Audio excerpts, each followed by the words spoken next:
What do you make of the two separate statements? You have Daniel Snyder calling it a hit piece, and that's through his attorneys. I think it was 6 paragraphs. And then hours later, you have basically Julie Donaldson and Jason Wright, the new team president, cleaning it up. That's what we assume. Yeah. Well, I mean, that's surely the way it looked. And it just shows you that, once again, this franchise can't get all on the same page. And that Snyder, you really can't take anything he says for what he says. I mean, he says he wants to change the culture and everything like that. And instead of accept some accountability, he's trying to blame the Post or cast doubt or question the credibility of the accounts when, he knows what kind of people he had working for him. I'm not saying, that he was involved. I don't know. But he definitely knows what kind of people he had working for him. He spent a lot of time with those people. And then instead of, again, reiterate the things that we saw Julie and Jason say, he wanted to cast some, throw some mud at the Post and the people who were the informants for that story. And so you wonder how long Snyder has. You wonder how long before the NFL steps in. They say they're going to let this independent investigation continue, but it's an investigation by somebody that's being paid by Snyder. So eventually, that the league is still monitoring it. Whether or not they said it publicly, they were probably still watching very closely and waiting. And then I wouldn't be surprised if they did conduct their own investigation.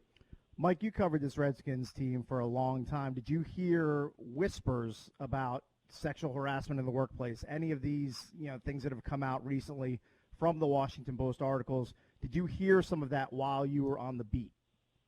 Yeah, I think that a lot of people have. None of this stuff has been surprising for people who have been close. Now, having people, hear whispers or whatever, you can't just go off of whispers. You have to be able to conduct a real investigation, and hats off to Liz Clark and Will Hobson. I mean, I know that they were working on this thing for 2 years to get as many people as they possibly can, as many details as they possibly could. And so this isn't just something that they, threw together.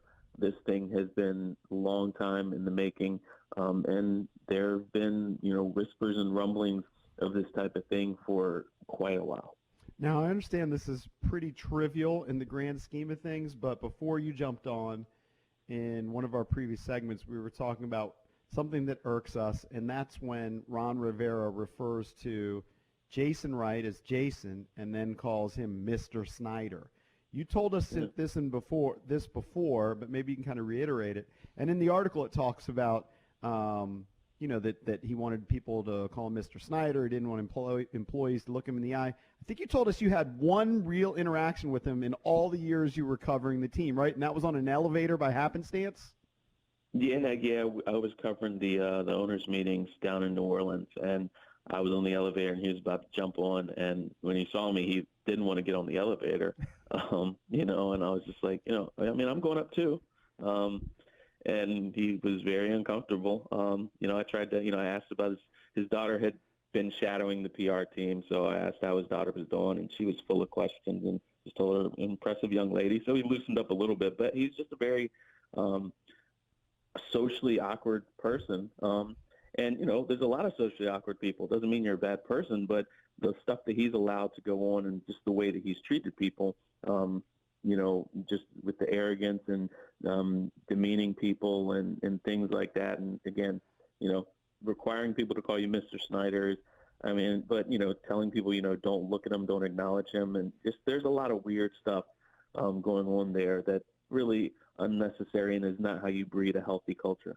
When is enough going to be enough, though? I mean, obviously you got to let some of this stuff play out and vet some of this stuff, but the Post has done that. They've got 42 women, right, to date that have been willing to sort of put themselves on record here and have the allegations of the sexual harassment. You have the whatever happened with the videos on these trips or whatever, these calendar shoots. You have the propositioning potentially, I guess, trying to set up his buddy, with a cheerleader. If this guy worked for, Amazon or CBS or Viacom or something, he'd be gone. Just be gone, even if he was the CEO. When is enough? I don't know, and that's what we're going to see. I mean, Goodell put out his statement there, but again, I think that they're trying to let the process play out, and then I don't see how he's not going to be able to take action, because a lot of this stuff right here that happened under his watch, and it goes against the personal conduct policy that the league has. So I don't know how he can possibly skate by with this. So you think ultimately this will force him out? If you had to put money on it one way or the other, we force you. I mean, I would think so. I mean, unless they can really find some concrete evidence that he had no idea any of this stuff is going on. And I think that the more they investigate, and I would not be shocked if the Post does not have more in their clip, and that this thing is coming out in installments. So if they can, and why would they do that, Mike? Why would they do that? Mean, because I know that from what I can gather, they had their first story, and then there were some things, I know that lawyers had gotten involved, and, they were waiting and stuff, and more people came out. And as the story said, more women spoke up once Right. they saw that story. I mean, I've had people call me, my publication, and we didn't even write the key story. So I think that as more comes out, more people are going to be, people did not talk initially because they weren't allowed to be out of their non-disclosure agreements, and they were afraid of repercussions. As more of this comes out, people will feel more confident, and they'll be able to shed more light on what really was going on there. So that's why I think it's a matter of time before the NFL gets involved and finds out really how much Snyder was involved. And if he definitely was involved, I don't see how he can remain an owner.